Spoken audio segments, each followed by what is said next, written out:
ازيكم عاملين ايه؟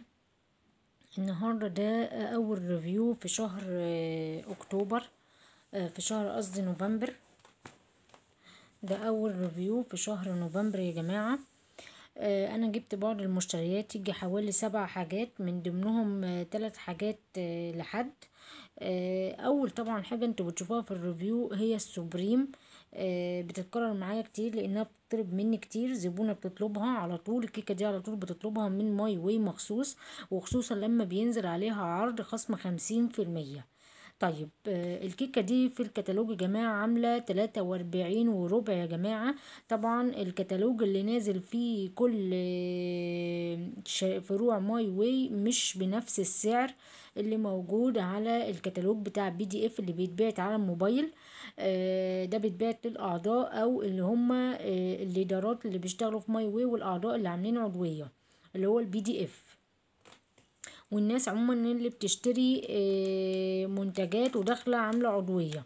طيب الكتالوج ده اللي معانا يا جماعه، هنلاحظ ان في ورقه هنا اهي بيقول لك انا طبعا تبع فرع الجيزه بنصر الدين، بيقول لك نظرا لارتفاع سعر الدولار المفاجئ ارتفعت بعض الاسعار، طبعا مع تصل إلى 10%، وطبعا الشركة بتحمل الجزء الأكبر من زيادة التكلفة. طبعا اللي طبعا الحاجات اللي ارتفعت هي المنظفات والكريمات الشعر والعناية بالبشرة والميك اب، إنما منتجات ماي شيف يا جماعة من أول المشروبات لحد الكيكات والخلطات زي ما هي. يعني دي في الكتالوج ب43 وربع، هتقف عليكي بالفاتورة بحوالي نشوفها سريعا كده، بحوالي 34 ونص. طبعا انا جايبة 2 فوقفت فالاتنين ب69 جنيه. طيب دي كانت كيكة السوبريم. فطبعا يعني الاسعار مرتفعة، بس انا من حظي ان الكيكتين دول مرتفعوش لان هي بتطلبهم مخصوص، ودول حجمهم يا جماعة 400 جرام. طيب الحاجة التانية قبل ما نخش على الميك اب هي المنظفات. عندنا ده يا جماعة، ده اول مرة انا اجيبه، انا جبته قبل كده بس كان من زمان، او من اول قبل ما العروض تغلى والمنظفات تغلى. ده انا جايباه يا جماعة، كان سعره حاجة وتلاتين جنيه على ما اعتقد. كان مستهيألي ثانية. طبعا الورقه اللي انتوا شايفينها دي انا مش عارفه هي واضحه ولا لا، دي الورقه اللي انا كنت كاتبه فيها اسعار الكتالوج. طبعا بعد ما زادت انا جايبه اللي هو السوبر كلينتون واقف في الكتالوج ب36 وربع. طبعا في الكتالوج هنا هنلاقيه سعره حوالي يعني حاجه وتلاتين بس مش 36. وهوريكم دلوقتي كان سعره في الكتالوج عامل ازاي قبل ما الزياده ترتفع. طبعا يعني الكتالوج طبعا الطبعة والزيادة ارتفعت الحمد لله. يعني كنت بتمنى ان الزيادة ترتفع بعد ما نجيب الحاجة، بس يلا قدر الله ما شاء فعل، احنا جبناه وخلاص. بصوا يا جماعة، هي هنا كانت ب33 جنيه، يعني فرق 6 جنيه ونص، 6 جنيه وربع. طبعا في فرق كبير اوي في ال6 جنيه دي، تبقى فرق. تعال نشوف بقى في الفاتورة هتبقى بكام. في الفاتورة يا جماعة هتبقى ب27 و75 قرش. طبعا هما ما بيدوناش اللي هو 27. طبعا هتلاقي فيه، يعني بصي هنا 27 قولي وربع، مش و75 كمان، يعني 27 وربع اهي. طبعا انا طالبة واحدة.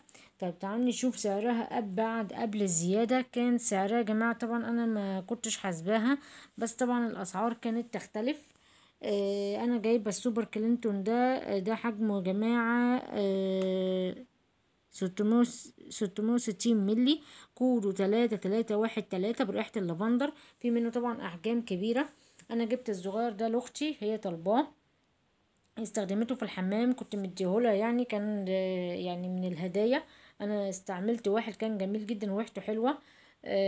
فده كان ب27 وربع فاتورة يا جماعة. اما في الكتالوج طبعا السعر ده مش موجود، لان دي من ضمن الزيادات اللي زادت، بقى 36 و75 و36 وربع، يعني هيقف عليكي بالفاتورة بحوالي 27 وربع يا جماعة. تمام. طيب بالنسبة للحاجة برضو اللي زادت، وسعرها يعني سعرها زاد الحمد لله. هو كان اللي هو السوبر اللي هو كريم منظف الحمامات والسيراميك هو ب29 جنيه، اما هو طبعا زاد بعد الزيادة ب10%، يعني بقى اهو بقى ب32 جنيه. فطبعا هيقف عليكي في الفاتورة بحوالي 24 جنيه. طبعا لو كان ب29 كان هيقف عليكي بحوالي 18 جنيه، يعني 15 يعني 17 جنيه 18 جنيه في الحدود دي. فطبعا كان هتفرق. انا جايباه ب24 فاتورة. وتعالى نتأكد من الحسبة عشان انا ما كنتش حاسبة على فكرة يا جماعة. الكتالوج اهو 24. انا بعمل ايه لما كتالوج الفاتورة بيغيب يا جماعة او ما بيتأخر عن بيتأخر في الPDF، بقوم حاسبة يا جماعة اللي هي المنظفات والميك اب، بقوم حاسبة اللي هو سعر الكتالوج على 75. لا بحسب اللي هو قيمة المنتج في 75 على 100. بيطلع لك ساعتها سعر الفاتورة اللي انتي بتشتري بيه بتاع العضوية. وطبعا لو انتي مثلا عضوة بتاخدي بالسعر ده. لو انتي مش عضوة وليكي حد مثلا عاملة تحتيه الكود او بتطلبي من حد بيجيب لك باسعار يعني بالعروض وكده، بيبيعها لك طبعا على حسب بقى الاسعار ما بترتفع. بس العضو بيبقى ليه طبعا حاجة معينة لانه بيبقى ليه كود فبياخد بالخصم ده وبياخد الهدايا طبعا. طيب على حسب طبعا النقاط بتاعته. طبعا يبقى السعر ده يا جماعة ده مش ده اللي هتاخدوا بيه بعد الزيادة. المنتجات مايشيف يا جماعة بس هي اللي ما زادتش، انما طبعا بقية المنتجات طبعا زادت من اول العناية بالبشرة والميك اب لحد المنظفات. ده ما بقتش ب29 يا جماعة، ده بقى ب32 للأسف. هيقف عليك الفاتورة ب24 جنيه. وده اهو حجمه طبعا اهو يا جماعة نشوف حجمه. حجمه 660 مللي برضو زي اللي باللافندر. طب كوده كام؟ 3344. عشان اللي عايز يشتريه فالحقوا الحاجات دي لان هي هتغلى في شهر 12 رسمي. هيبقى الاسعار متضاعفة، فالحقوا الحاجات اللي انتوا عايزين تشتروها. اشتروها. يعني انا مرأي تشتروا ده ومرأي تشتروا ده اللي انتوا عايزينه. اما المنتجات مايشيف بتلحقوا السوبريم كيك لانها هتغلى الشهر اللي جاي، لان طبعا هما بينزلوا الشهر اللي فات كانت بحاجه و50 جنيه يا جماعه، يعني بتقف عليكي الفاتوره ب43. انما الشهر ده هتقف عليكي بحاجه و30 جنيه. يعني ب34 ونص زي ما انا موجود. انا خدتها هي كانت ب43 وربع، خدتها ب34 ونص يا جماعه. يعني العلبتين 69 جنيه بدل 86 ونص. يعني اضربي 43 وربع تبقى 86 ونص. فطبعا علبتين ب400 جرام، يعني سعرهم معقول الشهر ده، فالحقوه. طيب بالنسبة بقى للحاجة اللي انا بسميها، يعني يعني انا بالرغم من الاسعار اللي انا شفتها وما كانتش عجباني نصها طبعا، واولهم في المنظف اللي انا كنت عايزاه لان الاسعار اختلفت. طبعا الميك اب اللي انا كنت مستنياه وكنت بستنى بفارغ الصبر انه ينزل، وطبعا اتصدمت لانه سعره عالي. بس الحمد لله ما وصلش ل100 وحاجه، لانه دايما بيوصل ل115 وانت طالعه. طيب نشوف ايه الحاجه دي، لان هي بصراحه انا بعتبرها يعني حاجه يعني ان انا كنت منتظراها بصراحه فعلا. آه، فكان سعرها يعني لحد ما معقول شويه بالنسبه لسعرها. الشهر اللي فات كان سعرها 100 وحاجه، فما كانش عاجبني السعر بتاعها. هنعرف دلوقتي ايه هي عشان بس ايه مطولش عليكم الفيديو. طبعا الكتالوج جديد لانك، بس الحمد لله يعني الاسعار بقت غير الاسعار اللي انا شفتها في الكتالوج. ربنا يستر. طيب الحاجه الوحيده اللي انا كنت عجباني ونفسي اشتريها جدا وكل ما اجي اشتريها الاقيها غاليه، هو اللي هو الموز بيرلي، اللي هو فاونديشن موز بيرلي اهو. الدرجة طبعا ساند، دي الدرجة المتوسطة يا جماعة. الكود بتاعها 8441. كان سعرها في الكتالوج 79 و75 قرش. هي حجمها طبعا 15 جرام. طبعا دي قبل الزيادة طبعا. تعال نشوف بقى كانت قبل الزيادة كانت هتبقى بكام. طبعا دي كانت الحسبة بتاعتي ان انا كنت هجيبها. كانت بصوا يا جماعة الزيادة كانت ب79 و75 قرش زي الكتالوج ما مكتوب. كانت هتقف عليكي بالفاتورة ب59 وربع. يعني قولي 60 جنيه او 59 ونص او 59 وربع، مش هتفرق يعني. كانت طبعا معقولة. تعالي نشوف بعد الزيادة بقت كام. ال10%، بقت ب57 و75 قرش يا جماعة. يعني طبعا قولي 87 وربع أو 75 قرش، قولي هتقف معاكي ب65 وربع. هم هنا حاسبينهالي ب66 جنيه يا جماعة. يعني ممكن نقول ب88 جنيه، فبقت ب66 فاتورة. فطبعا هي مش هتفرق الربع يعني او ال75 قرش. المهم ان هو بقت ب66 جنيه فاتورة و87 جنيه و75 قرش ده الكتالوج، او بمعنى او بمعنى اصح 88 جنيه. فطبعا شوفوا الفرق، دي كانت هنا ب70، كانت هتيجي تقف عليكي في الفاتورة ب59 وربع، دلوقتي بقت ب66 جنيه. فطبعا في فرق كبير يعني، فرق شاسع. طبعا الجنيه ده بيعمل طبعا انت يعني ما بتبقى 10 جنيه بتفرق، بس ما علينا. انا المهم ان انا جبتها، لان هي طبعا كويس انها ما وصلتش ل100 وحاجه، لان هي الشهر اللي فات كانت ب100 وحاجه، وعلى طول كانت بترتفع. انا من اول لما نزلت وانا ما لحقتهاش بصراحه. فانا جبتها بعد شهور طويله جدا، هي بقى لها فتره كبيره نازله. انا طبعا فتحتها عشان ايه؟ لسهوله الاستخدام. اهو يا جماعة ده شكلها اهي، شكل العبوة. طبعا هي شكلها حجمها مضغوط حلو يعني، والبتاع بتاعها العلبة بتاعتها الباكج بتاعها جميل. طبعا اللي هي مكتوب عليها انها باودر فينش، اللي هي البودرة ولينج ليستنج، يعني بتقعد لمدة طويلة، ووتر بروف. اهم حاجة الوتر بروف دي يا جماعة، ان هي ضد المية، لان في الحر احنا بنحتاج الحكاية دي، بنحتاج فاونديشن يكون كده يثبت يبقى منه كريم اساس ومنه بودره. فبصراحه هو جميل جدا الفاونديشن ده، انا عجبني جدا جدا. انا لسه ما استخدمتوش، انا لسه جايباه النهارده، بس في ريفيوهات كتيره شفتها عن الثلاث درجات، سواء اللي هي الدرجه الفاتحه، او سواء اللي هي السند، او سواء اللي هي الدرجه اللي هي الورم بيج، اللي هي الدرجه الخمريه. فبصراحة انا حجمه 15 جرام. انا جربت يا جماعة بالمناسبة اللي هو ام ان يا جماعة. دي كان اول مرة اجرب تجربتي مع الكريم الموز بتاع ام ان فاونديشن. هو حجمه يا جماعة 12 جرام. الدرجة بتاعته عبارة عن ما بين البيجات الفاتحة. هو رقم الدرجة اللي انا معايا دي رقمها 4، ونازل منها كذا درجة. وفي طبعا يعني طبعا فاونديشن موس اسينشنز، دي طبعا ماركة معروفة يا جماعة وغالية جدا. انا شفتها في محل ميك اب ب195 جنيه جميع الدرجات بتاعتها. فبصراحة المنتج ده رائع جدا يا جماعة. يعني اللي عايز يشتري لا اما ام ان او بيرلي الدرجة، ويلحق الدرجة دي، لاني ما بتنزلش كتير، وطبعا لو نزلت الشهر الجاي تبقى غالية. طيب بالنسبة بقى للدرجة الفاتحة، نازل عليها عرض على برفان تندر الشهر ده. لو خدت طبعا برفان تندر غلي بقى ب80 جنيه. فلو خدتي برفان التندر هيعوضك في الفاونديشن، ان انت تاخدي فاونديشن موس الدرجة الفاتحة بحوالي 43 جنيه او 45 على ما اعتقد فاتورة. انا مش عارفة طبعا، لان الكتالوج الاسعار دي قديمة، يعني مش اسعار قديمة، هي اتطبعت للأسف بعد قبل الزيادة 10%. طيب دي كانت ام ان. هنشوف مع بعض الدرجتين.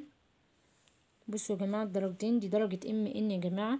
زي ما انتوا شايفين هي درجة فاتحة، يعني هي مش فاتحة قوي، هي يعتبر انا بسميه البيج الروز. الدرجة الروز دي الدرجة الروز يا جماعة، لا درجة بيج ولا درجة فاتحة، دي الدرجة الروز. دايما انا بحب الدرجة الروز، لان ساعات بتميل، يعني بتبقى حاجة حلوة ان انتي تجيبي درجة كده تبقى لا بيج ولا فاتحة، تبقى الروز. فدي درجة جميلة جدا. انا عجباني طبعا، مش انا اللي مخلصاها بالمنظر ده، دي والدتي عجبها، واول مرة تاخد درجة تبقى غير الفاتحة. هي متعودة على الدرجة الفاتحة، وبتحب طبعا قوي اللي هي البيرلي ده، اللي هو الدرجة البورسلين دي، بتحبها جدا جدا. واستخدمتها يعني يعتبر دي تالت مرة. انا كنت جايباها الشهر اللي فات لما كان عليها خصم 50%، كنت جايباها بحاجة و40 جنيه. وبرضك الحقوا الدرجات دي يا جماعة اول مرة، دي تاني مرة تنزل ب56 جنيه، كانت الشهر اللي فات نازلة كده. فالحقوها يا جماعة، لاني ما بتتكررش كتير. طيب طبعا هي مش ب56، نسيت اقول لكم ان هي طبعا زايدة عشان ال10%. طيب دي كانت ب25 جنيه يا جماعة MN. طبعا جايباها بقالي فترة كبيرة، فمعرفش دلوقتي بقت بكام.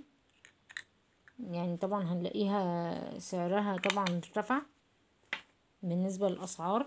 طبعا الدرجة بقى الجميلة الحلوة دي درجة ساند يا جماعة، هي درجة مايلة للأصفر شوية أو بيج، اللي هو البيج الأصفر، لا درجة فاتحة ولا درجة خمرية. انا لسه ما جربتهاش يا جماعه، بس بصراحه تفتح النفس، والريحه يعني جميله بصراحه، وريحه برضك MN وحلوه. انا ما جربتهاش، لسه هجربها ومشتاقه ان انا اجربها جدا، لاني بقالي فتره يجي حوالي 5 شهور او 6 شهور من ساعه ما نزلت وانا مش عارفه اجيبها. طيب دي 15 جرام ودي 12 جرام يا جماعه، دي MN ودي بيرلي. طبعا باين الفرق كبير قوي، ان دي حجمها اكبر من MN، وبرضك اسينشنز يا جماعه حجمها زي MN بالظبط، بس الفرق طبعا الباكج والماركه، ان اسينشن طبعا ماركه مستورده، اما MN ماركه مصريه عاديه، وبرضك بيرلي ماركه مصريه.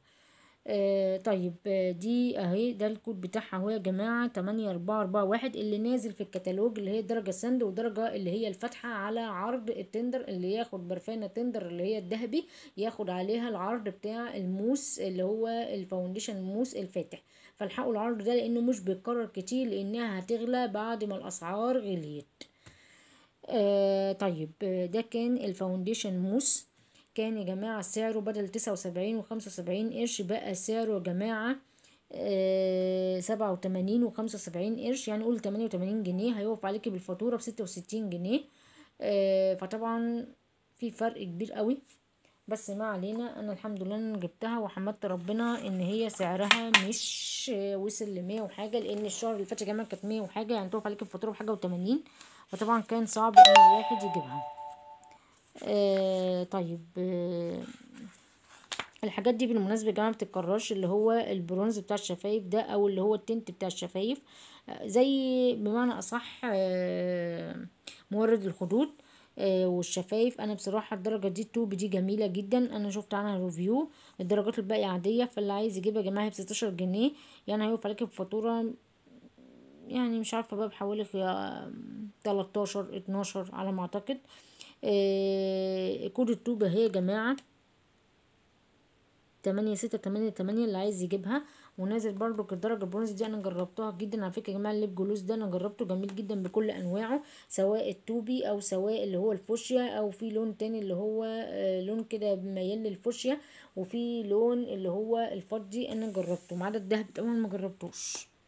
طيب نشوف الحاجة التانية اللي انا جبتها من الميك اب، واللي كنت بس انا ما بتنزلش كتير في الكتالوج على فكره يا جماعه، هو الباودر بتاع بيرلي لوز باودر بدون جليتر. في برضو على فكره لوز باودر زي ده كده بالاسفنجه دي بجليتر، في منها الذهبي وفي منها الفضي على ما اعتقد.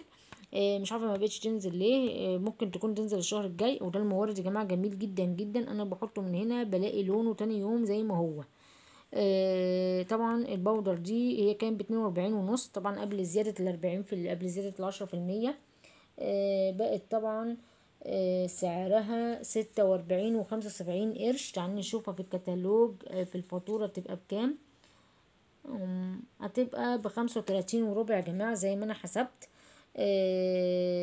هي ب46 و75 قرش هتطلع لك ده في الكتالوج، طبعا بدل 42 ونص هتبقى في الفاتورة 35 وربع.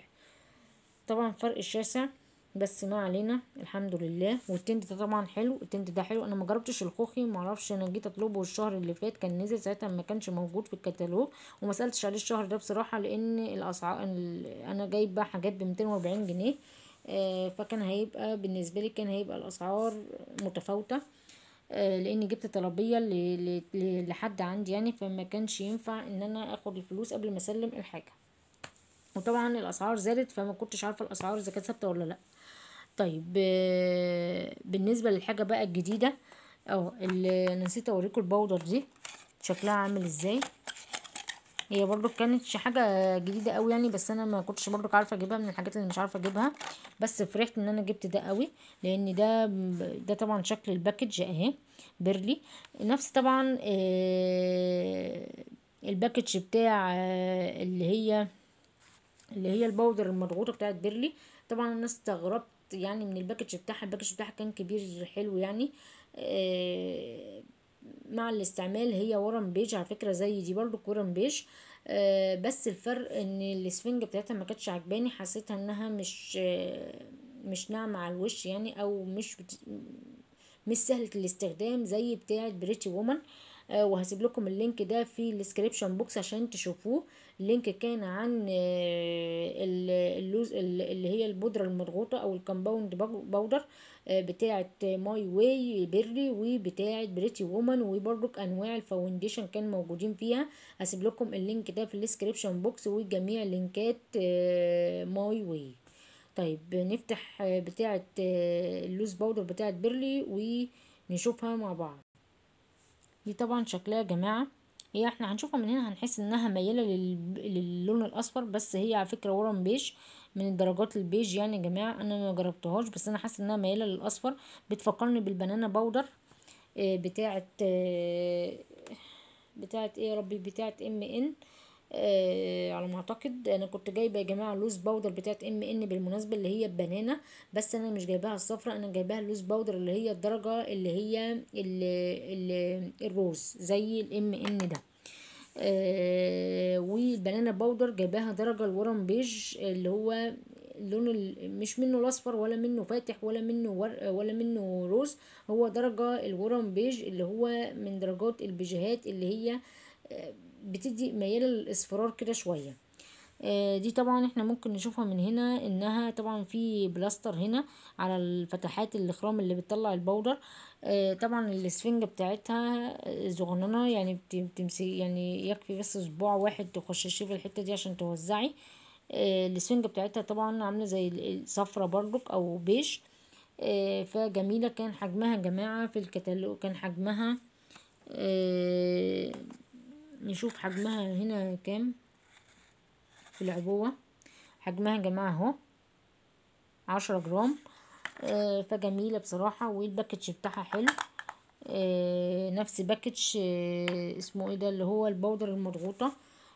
بالنسبة للبودر المضغوطة يا جماعة هي اهي، يعني انا مش عارفة انتوا عارفينها ولا لا. اهي يا جماعة دي نازل منها الدرجة الفاتحة، وطبعا انا كنت جايبة الدرجة اللي هي الورم بيج، هي نازل درجتين. الدرجة اللي هي الدرجتين كانوا نازلين الشهر اللي فات، نزلت دلوقتي درجة واحدة اللي هي الفاتحة، فاللي عايزة يجيبها. طبعا العبوة طبعا مختلفة جدا، تحس مراية من زي دي كده، مراية من بره ومراية جوه، فكانت حاجة يعني رهيبة. طيب دي كان بالنسبة للميك اب. الحاجة الجديدة اللي انا جبتها طبعا من اول مرة كانت تنزل في الكتالوج ده هو المخمرية بتاعة نيتشرز طبعا معروفة يا جماعة ولا تعلى عليها. وهقول لكم دلوقتي ايه الحاجة اللي كانت نازلة جديد. بصوا يا جماعة هنا هنلاقي الفهرس بالكتالوج اللي هي الحاجات اللي موجودة في الكتالوج. الحاجات اللي كانت نازلة جديد 3 مخمريات من نيتشرز، ونازل اسبراي بتاع كيدي. ده اسبراي بودي اسبراي زي بودي سبلاش كده للجسم، ونازل مسكرة للحواجب. طبعا انا دي معرفتش اجيبها بسبب السعر، الاسعار اللي ارتفعت. كانت نازلة بحاجة بصراحة بحاجة و30، كانت بتقف عليك يعني بسعر مهول كانت نازلة يعني بسعر جميل جدا بصراحة. كانت نازلة ب37 و75 قرش، كانت هتقف عليك ب28 وربع، فكان سعرها معقول شوية. طبعا بعد الزيادة بقت يا جماعة سعرها 41 ونص كتالوج، اما فاتورة بتقف عليك ب31 وربع، طبعا فرق سعر رهيب. طيب نيجي للنيتشرز المخمريه في 3 انواع. هما طبعا مسميلهم على حسب اللون. انا في نيتشرز مخمريه للشعر ريد، وفي بينك، وفي وفي اللي هي بيربل دي اللي هي البنفسج. طبعا على حسب الكود انا اشتريت اللي هي البينك، انا ما كنتش طبعا عارفه اجرب اني، فانا جربت كده بالحظ كده بينك. قلت اجربها، فكودها يا جماعة 4582 وحجمها 45 جرام زي ما انتوا شايفين. هي بتفكرني بالمخمرية بتاعة الجسم اللي هي بتاعة جميلة، او مش عارفة النوع التاني اسمه ايه، اللي هو بريتش العروسة. فده كان حجمها يا جماعة على فكرة. كان نفس الحجم ده بتاع بريتشي وومن، بتاع بريتشي العروسة وبتاع جميلة، فكانت المخمرية زي دي بالظبط اللي هي بتاعت الجسم. طيب انا جربت البينك دي يا جماعة، هي حجمها 45 جرام وكودها زي ما قلنا 4582، والتانيين ده كودهم اهم. اللي هي ريد 4583 والتانية 4584. عشان اللي عايز يجيبهم، دول نازلين جداد يا جماعة. طبعا سعرهم بصوا كان 17 ونص، كان سعرهم جميل جدا قبل الزيادة. كان هيقف عليكي بالفاتورة ب13 وربع، دلوقتي سعرهم يا جماعة بقى 19 وربع. هيقف عليكي في الفاتورة بكام؟ ب14 ونص، يعني قولي 14.75 ايش، يعني 14 ونص. فطبعا السعر طبعا اختلف يعني للأسف. شوفي من 17 ونص ل19 وربع. تقف عليكي في الفاتورة ب14 ونص بدل، طبعا تقف عليكي في الفاتورة ب14 ونص بدل 13 ونص. يعني زي ده قولي نص، يعني قولي جنيه. طيب ده حجمها 45 جرام، انا جايبه ده، ودي كانت انا لسه مجرباها النهارده يا جماعه على فكره بعد ما اخدت الشاور بتاعي. بصراحه جميله جدا. انا يعني انا حاسه ان هي نعمت شعري شويه، وطبعا هنشوف بعد الاستخدام. انا لسه اول مره اجربها، ولو عجبتني هجيبها تاني، بس هجيب انواع تانية اللي هي اما ريد او بربل، هجيب روايح مختلفه. طيب بالنسبه بقى للحاجه المشهوره هي النيتشرز، ده كريم نيتشرز بالثوم والنخاع. انا كنت جايباه ده بقاله فتره، ده تاني مره اجربه على فكره، وجبته تاني مره لاختي. كان عاجبها جدا. اهو ده العرض اللي بقول لكم عليه يا جماعه. تاخدي برفانه تندر، بتاخدي معاها كريم موس اللي هو الدرجه الفاتحه يا جماعه. طبعا دي اسعار طبعا قبل الزياده. بقى قبل الزياده، بعد الزياده طبعا ما اعرفش سعرها كام، لان الكتالوج طبعا للاسف الاسعار زادت. وده يا جماعة بودي سبلاش كيدي. انا كنت طبعا كنت هجيب اللي هو سبراي كيدي اللي فك تشابك الشعر، طبعا كان ب26 جنيه. طبعا بعد الزيادة بقى بكام؟ بقى ب28 جنيه. 28 و75، بقول 28 جنيه، يعني كان هيقف عليكي في الكتالوج في الفاتورة ب21 جنيه. طبعا كان في فرق طبعا كبير، لان لو كان ب26 كان هيقف عليكي ب15 18 17 جنيه بالكتير. فكان يلا ما علينا. نشوف الكريم عشان ما نطولش عليكم. طبعا الاسعار اختلفت يا جماعه، فخلوا بالكم عشان هو اي فرع يقول لكم ان الاسعار اللي زادت، لان في ناس كتيره مش عارفه. فيعني الحمد لله. نشوف اللي هي الحاجات اللي هي اللي هو الكريم بتاع الشعر ده بقى بكام. انا معرفش طبعا بعد الزيادة بقى بكام. يعني انا معرفش بعد الزيادة بقى بكام، لان في اسعار زادت. انا معرفش الحاجة الا من كتالوج الفاتورة اللي بيتباع PDF. طيب هو مش، انا مش عارفة بقى هو فين هنا في الكتالوج. على العموم ده حجمه يا جماعة هنا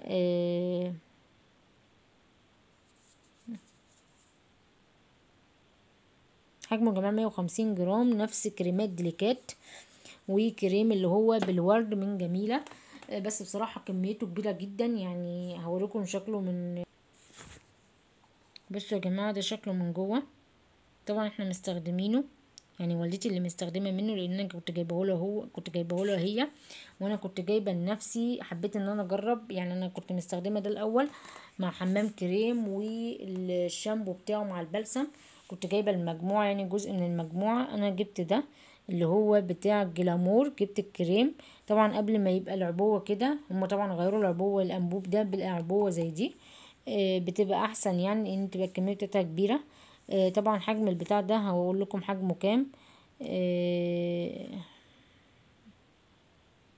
يا رب يكون واضح، انا مش عارفه فين حجمه 120 جرام. طبعا خلوه حجمه 150 جرام، نفس الكريمات الشعر التانية. وطبعا ريحته جميله جدا، ومعروف شامبو جلامور، معروف المجموعه بتاعته بتعمل ايه في الشعر، وحمام الكريم بتاعه نفاذ الكميه يا جماعه. فاللي عايز يلحق الحاجات دي يلحقها، لان الاسعار طبعا هتغلى الطقطقين في شهر 12، وبالاخص ماي شيف، لان هم ما عرفوش يغلوها الشهر ده، لان طبعا كانت هتبقى الاسعار فوق. طيب ده كان الكريم. انا ما اعرفش سعره كام، لان الاسعار زادت عن الكتالوج اللي معايا. دي كانت الحاجات الجديدة يا جماعة اللي انا جبتها. من ضمنهم دي انا معرفتش اجيب لا اللي هو السبراي كيدي، انا طبعا ما بستخدموش، بس كنت عايزة اجيب السبراي بتاع الشعر بتاع كيدي، بس طبعا سعره ارتفع. وكنت عايزة اجيب للأسف الماسكارا بتاعة الحواجب، بس سعرها ارتفع جدا، فمعرفتش اجيبها. فاللي لحقته جبت المخمريه بتاعه الشعر بتاعه نيتشرز اللي هي بينك. فاللي عايز يجربها يا جماعه، انا لسه مجرباها النهارده، فجميله جدا ريحتها. يعني انا كنت شايفه ان ريحتها شديده، بس بصراحه لقيتها على الشعر جميله جدا عن ما حطيتها على الايد عشان اشوف ريحتها. طيب بالنسبه بقى للحاجه اللي انا جبتها، انصحكم انتوا تجيبوا ده لانه هيغلى الشهر الجاي، اللي هو درجه سند او اللي هو الدرجه الفاتحه، واللوز باودر والكيكتين دول لانهم هيغلوا، والمنظفات هتغلى. فيا ريت يا جماعه تلحقوا من الحاجات دي، شوفوا انتوا عايزينه تجيبوه. طبعا الحاجتين دول قدام عندي، انا جايباهم بقالي كتير. انما دول اللي جايباهم لسه الشهر ده، اللي هي اللوز باودر والفاونديشن والمخمريه والكيكتين. والحاجتين دول كانوا 7 حاجات يا جماعه، منهم 3 طبعا دول لحد طلبيه ودي لاختي. الحاجه بتاعتي هي اللوز باودر والفاونديشن والمخمريه، يعني 4 حاجات بزائد عليهم اللي هو بتاع الحمام. بتاع الحمام ده يا جماعه خرافه جدا، ودي يعتبر تالت مرة او رابع مرة استخدمه. انا ما جبتش اللافندر تاني، كان معايا عبوتين 3 بالظبط، اديت واحد لاختي وده عجبها. انا بصراحة عجبني اللي هو التاني اكتر، وعجبني برضو اللافندر جميل، اي حاجة بالمناسبات بتاعتهم بتبقى حلوة. طيب عشان ما اطولش عليكم الريفيو، اتمنى ان الريفيو يكون عجبكم، واتمنى ان انتوا تكونوا عرفتوا الاسعار سواء القديمه او سواء الجديده بعد الزياده، قبل الزياده او بعد الزياده 10%. فالحقوا منتجات مايشيف يا جماعه لانها هتغلى الشهر اللي جاي، والفاونديشن موس هيغلى بزياده، سواء الدرجة الفاتحة أو سواء الدرجة الوسط. اللي هي ساند. الدرجة بقى اللي هي الورم بيج لسه ما نزلتش، بس احتمال ينزلوها، بينزلوا على حسب الدرجات وعلى حسب الحاجة الضغط عليها. اتمنى يا جماعه ان انتوا تعملوا لايك، لان القناه ما فيهاش، يعني ما فيش تفعيلات عن اللايك خالص. اتمنى ان انتوا تعملوا لايك كتير عشان القناه تكبر بيكم، لان انا لسه القناه مبتدئه، فمحتاجه لايكات كتير ودعمكم كتير. واتمنى ان انتوا تفعلوا زر الجرس او السبسكرايبس عشان يوصلكم جميع الفيديوهات بتاعتي. ويا ريت تشوفوا الديسكريبشن بوكس، لانه بيبقى فيه اللينكات بتاعه فيديوهات ماي واي كلها، وفي لينكات برضو بتاعه اللي هسيب لكم اللينك بتاع انواع الفاونديشن اللي انا استخدمتها سواء من ماي واي او خارج ماي واي. واهم حاجه البودر المضغوطه بتاعه ماي واي وبريتي وومن، بوريكم الفرق ما بينهم. انا عملت لكم مقارنه بسيطه ما بين اللي